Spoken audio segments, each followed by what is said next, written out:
திரைக்குறள் நேயர்களுக்கு வணக்கம். இன்று நம்மளோட தமிழ் சினிமா ஒரு மிகப்பெரிய இழப்பை சந்திச்சிருக்கு. பேரிழப்புனே சொல்லலாம்.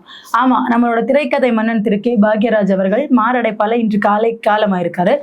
2 வாரத்துக்கு முன்னாடி தான் அவரோட குருநாதரான திரு பாரதி ராஜா அவர்கள் காலமானாரு. அந்த வடு, அது கொடுத்த வலி, அந்த பெரிய இழப்புல இருந்து தமிழ் சினிமாவும் தமிழ் திரை ரசிகர்களும் மீண்டு வர்றதுக்குள்ள அடுத்து திரு கே பாக்யராஜ் அவர்களோட மரணம் நடந்திருக்கு. எதிர்பாராத விதமா ரொம்ப நல்லா இருந்த மனுஷன். நேத்து கூட புஷ்பு அவர்களோட திருமண விழாவில் வேஷ்டி சட்டை போட்டு நார்மலா இருந்த மனுஷன் இன்னைக்கு காலையில திடீர்னு மாரடைப்பால காலமாயிருக்காரு. அது நம்ம எல்லாருக்குமே ரொம்ப வருத்தமான ஒரு விஷயம்.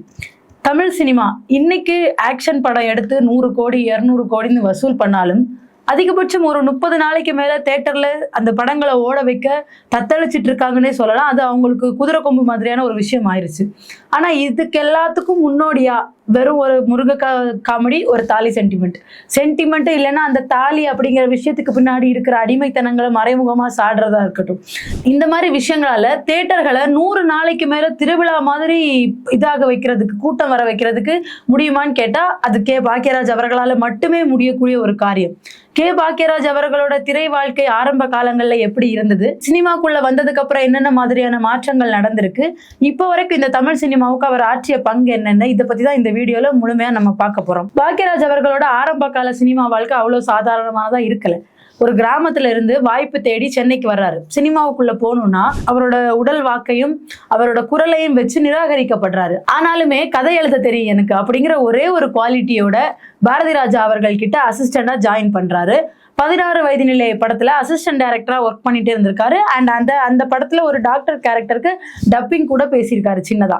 அதுக்கப்புறம் மறுபடியும் கிழக்கே போகும் ரயில் படத்துல பாரதி ராஜா அவர்கள் கிட்டேயே அசிஸ்டன்ட் டைரக்டரா ஒர்க் பண்ணிட்டு இருக்கும்போது பாரதி ராஜா அவர்களுக்கு ஒரு சின்ன விபத்து ஏற்பட்டு பெட் ரெஸ்ட் எடுக்க வேண்டிய நிலைமையில ஒரு முன்னணி சீடனா நின்று அந்த ஷூட்டிங்கை முழுசா நடத்தி முடிச்சு பாரதி ராஜா கிட்ட நல்ல பேரும் வாங்கியிருக்காரு, நன்மதிப்பையும் பெற்றிருக்காரு. அதனாலேயே அடுத்த படமான சிகப்பு ரோஜாக்கள் படத்துல பாக்யராஜ் அவர்களுக்கு டைலாக் எழுதுற வாய்ப்பை கொடுத்திருக்காரு பாரதி ராஜா அவர்கள். நம்மள நம்பி கொடுத்த வேலையை நம்ம ரொம்ப நல்லா செய்யணும் இல்லையா? அந்த வகையில பாக்யராஜ் அவர்கள் அந்த வேலையை ரொம்பவே திறம்பட செஞ்சிருக்காரு. அந்த சிகப்பு ரோஜாக்கள் படம் ஒரு சைக்கோ த்ரில்லர் படம்.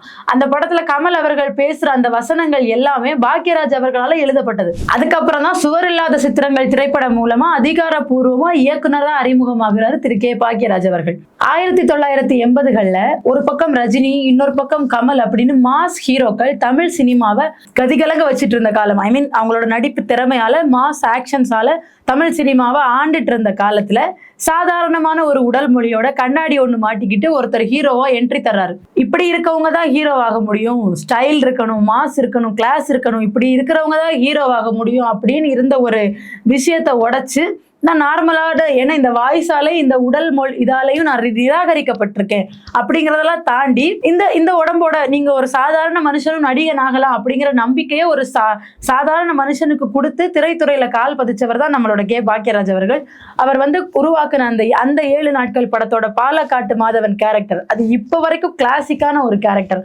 முக்கோண காதல்னு சொல்லுவாங்கல்ல, இப்ப கூட ரீசெண்டா ஒரு படம் வந்துச்சு, டியூட்னு ஒரு படம். அந்த படத்துல இருந்தது முக்கோண காதல்னு சொல்லிட முடியாது, அது ஒரு விதமான காதல். ஆனா இந்த படம் முக்கோண காதல் கதைகளுக்கெல்லாம் ஒரு பைபிள் மாதிரி இருக்கிறதே அந்த 7 நாட்கள் படம் தான். அந்த படத்துல கடைசி கிளைமேக்ஸ்ல ஒரு வசனம் ஒண்ணு பேசுவாரு, என் காதலி உங்களுக்கு மனைவி ஆகலாம், ஆனா உங்க மனைவி எப்போதுமே எனக்கு காதலியாக முடியாது அப்படிங்கிற வசனம்லாம் தியேட்டர்ல எல்லாரையும் உருக வச்ச வசனம். அழுதுகிட்டே வர அந்த வசனத்தை பேசுற விதமும் நம்மள அந்த ஸ்கிரீன்லயே கட்டி போடுற மாதிரி இருக்கும். அந்த படத்துல அவர் உருவாக்குன அந்த கேரக்டர்ல இருந்து எல்லா படமுமே தமிழ் சினிமா பேச தயங்கின பல விஷயங்கள். சின்ன வீடு, 2ஆம் தாரம்னு இல்லாம கல்யாணம் பண்ணி மனைவி வீட்டுல இருக்கும் போதும் இன்னொரு பொண்ணோட தொடர்புல இருக்கிற ஆண்கள் குறித்தான படம். அது சின்ன வீடு படம்லாம் இப்ப பார்த்தாலும் வேற லெவல் படம். அதை நம்மளால போர் அடிக்காது. ஸ்கிரீன்ல என்னடா படம் லேகா போகுது, என்னது இது அப்படின்னு நமக்கு தோணாத அளவுக்கு அந்த ஒரு மேட்டரை என்கேஜிங்கா கொண்டு போயிருப்பாரு. முந்தானை முடிச்ச படத்துல பாத்தீங்கன்னா பொய்யான பாலியல் குற்றச்சாட்டுகள், அந்த விஷயத்த கையாண்டிருப்பாரு.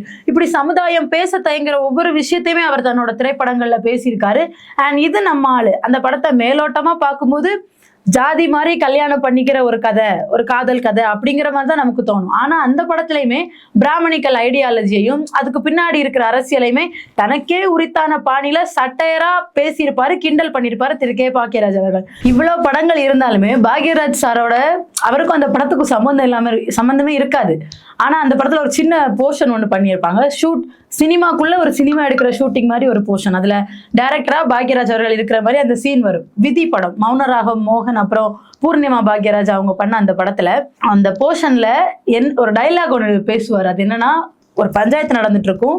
அங்க இருக்கிறவங்க எல்லாம் ஒரு பொண்ணு இன்னொருத்தங்க கூட தப்பா இருந்துட்டான்னு அந்த பொண்ணை பழிசாடி பேசிட்டு இருப்பாங்க. அந்த இடத்துல போய் அங்க இருக்கிற ஆண்களை பார்த்து 4 பத்தினி பேர் சொல்லுங்க அப்படின்னு கேட்பாரு. உடனே அவங்க எல்லாருமே வரலாற்றுல இதுக்கு முன்னாடி நம்ம படிச்ச பல பெண்களோட பேரை சொல்லுவாங்க. அப்ப பாக்யராஜ் ஒரு விஷயம் ஒண்ணு சொல்லுவாரு. உங்க பத்தினி பேர் சொல்லுங்கன்னு சொன்னோன்னா உங்க யாருக்குமே உங்க பொண்டாட்டி பேர் ஞாபகம் வரல அப்படின்னு சொல்லுவாரு. அண்ட் அந்த பொண்ணுக்குமே சொல்லுவாரு, அங்க நடந்தது 2 பேர் சம்பந்தப்பட்ட விஷயம், ஆனா இந்த பொண்ணை மட்டுமே நீங்க பிளேம் பண்ணிட்டு இருக்கீன்ற மாதிரி அந்த டைலாக் இருக்கும். ரொம்பவே சூப்பரான ஒரு டைலாக். அந்த படத்துக்கு தேவைப்படுற மாதிரியான ஒரு கதையா இருக்கும். ஏன்னா ராதாவோட பேரை சிதைக்கிறதுக்கான வேலைகள்லாம் அங்க நடந்துட்டு இருக்கும். அந்த சமயத்துல நடுவுல இப்படி ஒரு போர்ஷன் வச்சு ஒரு ஃபெமினிஸ்டாவே இருந்திருப்பாரு அந்த சீன்ல. எனக்கு அது ரொம்ப பிடிக்கும் பர்சனலா. இந்த மாதிரி அவரோட படங்களா இருக்கட்டும் எல்லாமே ஒரு என்டர்டைன்மெண்ட்டை உள்ள வச்சு சோசியல் மெசேஜ் சொல்லுவார் அவரு.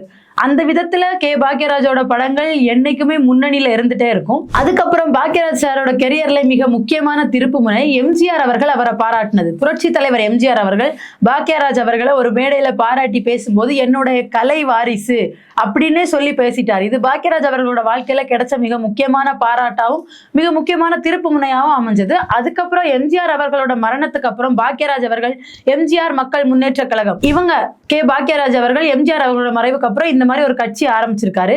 திரைக்கதை மன்னனா கிங்கா ஸ்கிரீன் பிளேல பாக்யராஜ் தான் கிங் அப்படின்னு இருந்தாலும் அரசியலோட திரைக்கதை அவரால் கணிக்க முடியாம இருந்ததுனால அந்த இடத்துல பெரிய சக்சஸ் இல்லைனாலும் பாக்யா அப்படிங்கிற வார இதழால தமிழ்நாட்டுல பல ஆண்டுகள் டாப் ட்ரெண்டிங்ல தான் இருந்துட்டு இருக்காரு. ஏன்னா நம்ம ஆளுக்கு எழுதுறதுக்கு சொல்லி கொடுக்க வேணால, அதனால அந்த விஷயத்துல அவர் டாப் ட்ரெண்டிங்ல தான் இருந்திருக்காரு. எம்ஜிஆர் ஏன் அவர் அப்படி பாராட்டினாரா? எம்ஜிஆரோட அரசியல் கொள்கை அதுல நமக்கு என்ன முரண்பாடு இருந்தாலுமே சினிமா அப்படின்னு வரும்போது ஒரு சோசியல் மெசேஜை வச்சு என்டர்டெயின்மெண்டா ஒரு படம் கொடுக்கறதுல எம்ஜிஆர் அந்த காலத்துல சிறந்து விளங்கிட்டு இருந்த மாதிரியே இவரோட படங்கள்லயும் என்டர்டெயின்மெண்ட் சோசியல் மெசேஜ் இருந்ததுனால எம்ஜிஆர் அவரை தன்னோட கலை வாரிசா அறிவிச்சு பாராட்டியிருக்காரு. எங்க சின்ன ராசா படத்துல வர்ற மாற்றாந்தாய் கொடுமை, ஆறாரோ ஆரிரோ படத்தோட சப்ஜெக்ட் இது எல்லாமே சோசியல் கனெக்ட் உள்ள படங்கள். இந்த மாதிரி சின்ன சின்ன விஷயம் எல்லாருமே ஒரு இல்லாத ஒரு கதையை உருவாக்குறாங்க, இல்ல ஒரு ஃபேண்டசி மூவி எடுக்கிறாங்க, இல்ல கொஞ்சம் ரிலேட் ஆகுற ஒரு விஷயங்களை எடுப்பாங்க. ஆனா ஒரு வீட்டோட சமையல் அறைக்குள்ளையும் திண்ணையிலையும் ஹால்லையும் பெட்ரூம்லையும்